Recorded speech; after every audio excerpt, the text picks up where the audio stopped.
Dan Nasdem Makassar resmi berkoalisi dalam pemilihan Wali Kota Makassar 2018 mendatang. Kedua partai ini disebut-sebut sepertinya siap mengusung nama calon sendiri dalam Pilkada Makassar 2018 mendatang.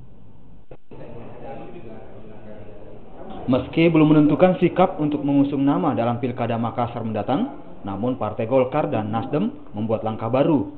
Dua partai ini secara resmi berkoalisi untuk bersama menghadapi Pilwalkot Kota Daeng. Dalam kesepakatan koalisi, dua partai ini memastikan tak akan mendukung sang petahana Muhammad Ramdan Purmanto. Wali Kota Makassar itu dinilai tak masuk kriteria karena mengalami penurunan tingkat elektabilitas.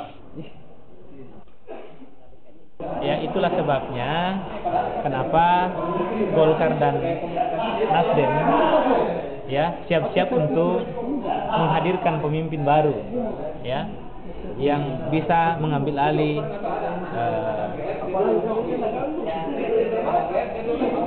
mengambil alih kepemimpinan di Makassar. Ya. Kemungkinan arus itu atau bagaimana? Ya. Kemungkinan arus itu nanti? Bisa figur yang ada sekarang. Ya, tidak tertutup juga kemungkinan dari luar. Ya. Yang jelas bahwa prinsipnya dua partai ini sudah sepakat untuk membangun. Golkar sendiri telah memiliki 8 kursi di DPRD Makassar. Jika ditambahkan dengan Nasdem, maka keduanya bisa mengusung nama calon sendiri di Pilwalkot 2018 mendatang.